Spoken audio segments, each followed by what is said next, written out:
Welcome to LifeSpark feature presentation. Today's spotlight will be upon our feature story, They Walk Among Us, Part 1. And as always, each of our stories is layered with the seeds of hidden knowledge, knowledge taken from case files of over 4 decades from around the world that are designed to give you information, encouragement, yes, and even guidance for the oncoming destruction and inhumane suffering of our world. Enjoy your journey. We begin our story with Dr. White browsing through the books of a quaint, off-the-beaten-path neighborhood bookstore. You might say it was his home away from home. Whenever he would be extremely stressed out from working with trauma victims with brainwashing situations, child abuse, neglect, sexual abuse, violence, rape, he would often find it necessary before going home to retreat into the bookstore, to sit back in the shadows of the voices of the ancient ones, and to glean wisdom from those who have already walked before him, to understand, to use that knowledge that they offered to help strengthen him and to help embrace the onslaught of evil that he saw enveloping the world. Enjoy your journey. We begin our story with Dr. White. He was browsing the books of a quaint off-the-beaten-path bookstore, a bookstore in his neighborhood, a bookstore that he saw as home away from home. Today there were even fewer customers than usual at the bookstore, and that delighted Dr. White just fine. After all, he was somewhat of a recluse. As he reached for still another book, he noticed an older gentleman at the very back of the store, and he realized it was Professor Rumble.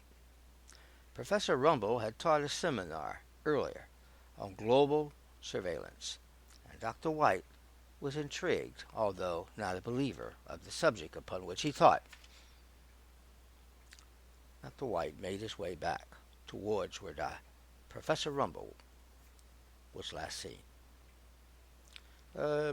Excuse me, sir, but aren't you Professor Rumble? The elderly gentleman continued thumbing through the lower bookshelf, frantically looking as if a treasure was hidden somewhere within the pages of a book, and mumbling to himself all the time. He was seemingly unaware that Dr. White had spoken to him.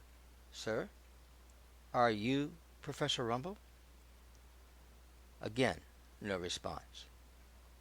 In the absence of a response from Professor Rumble, Dr. White retreated back to where he had been, holding his choice of books, remote viewing secrets, and looking at the pages that had been recommended to him by a government specialist. As Dr. White glanced back over to where he had seen the professor earlier, he was gone. That's too bad, thought Dr. White. It certainly would have been great to chat with him on the Middle East crisis that the world is facing, and especially the threat of terrorism in the streets of America, which, personally, I believe we're going to see very shortly. Dr. White, until recently, had dismissed remote viewing, global surveillance, government control of populations as just another, bogus conspiracy type thing. As Dr. White placed the book back on the shelf for a moment, and he turned to look at another book, there stood Professor Rumble. Sir, did you wish to speak to me? Dr. White was taken back quite a bit at the surprise of seeing the professor standing right before him, and he struggled to regain his composure. Oh, yes, Professor Rumble, I did indeed. Um, you probably did not remember me, but I was a guest at your Stargate seminar at Maryland's United Church of All Souls. Professor Rumble stood there very erect, scanning Dr. White's eyes for a few moments. Of course, Dr. White. Of course. I do remember you, sir. You're the gentleman, I believe, that specializes in significant trauma of people who have had some encounter with cults or government programming, I believe, if my memory stands correct. That's right, sir. I found your topic, I surprisingly must admit, most intriguing, to say the least. You spoke, if I remember correctly, on biometrics, national security, citizen surveillance, and even the media's control and population uh, by government using all forms of media. Although I do have to admit that is still quite a bit for me to swallow, I did find it interesting, and I do know there is something to be further discovered regarding that topic. Professor Rumble's expression quickly changed, and he walked very closely to Dr. White. Young man, I am rather taken back at the fact that you did not throw my seminar topic along with me into the conspiracy garbage can. Yes, yes, of course. I find that most interesting indeed. Really, sir? And why would I do that?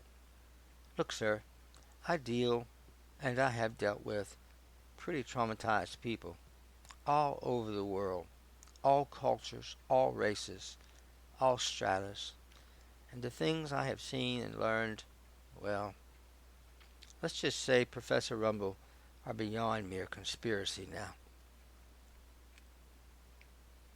Professor Rumble began to look around while rubbing his cheek. He walked very close to me, mumbling, hmm. Then he turned and he walked away. Excuse me. And he disappeared around the corner of the aisle.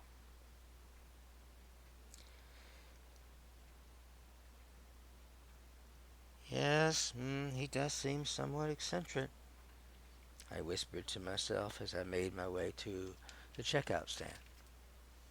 As I walked up to the front of the store to check out the book that I had selected, nowhere in sight was Professor Rumble. A strange fellow indeed. You just walk away from a conversation. As Dr. White put his book into his little bag and walked out the door, made his way to his car. As he fumbled for his keys and looked up, there stood none other than Professor Rumble, waiting for him at his car. Hello again, young man. Please forgive my rude departure. May I ask you a question, sir? Would you be interested in continuing our sort of brief conversation in the bookstore in my home? Dr. White looked dumbfounded, never expecting such a distinguished retired government official to want to speak to him. Oh, yes, that would be quite fine, Professor Rumble, Dr. White responded. Professor Rumble walked even closer, held out his hand, and slipped a piece of paper into his hand. As I turned to open my car and returned back to thank Professor Rumble for the invitation, he was, of course, gone again. Once I was securely in my car and had locked the door, I opened the small piece of paper which Professor Rumble had placed securely in my hand. It read, "Tell no one that we are meeting. Tell no one where I live. I wish to see you Saturday night at 7 p.m. sharp. Here is my address. When you reach the gate, it will open, and I will allow you in. Until then." I just sat in the car a while, mystified, overwhelmed, puzzled at such an atmosphere of secrecy. I thought that the entire ordeal this morning was quite strange, to say the least.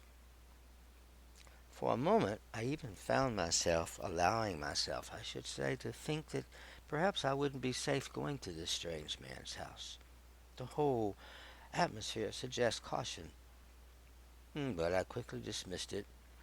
After all, having worked with trauma victims who choked me, almost beat me, who have all kinds of bizarre things coming, cars waiting for them outside, they're disappearing, I hardly think that this doty old professor is going to be a threat to me. No, I dismissed it immediately. I'll look forward to this chat. I know it'll be interesting.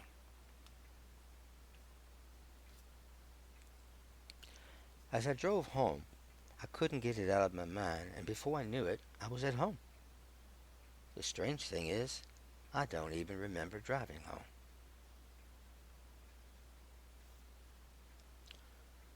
We hope that you have enjoyed your brief journey with us today.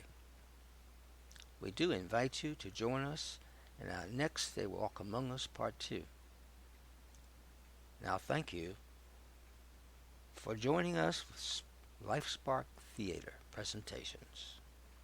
And remember, spend time digging into the fertile soils of this story to see what treasure it holds for you, perhaps.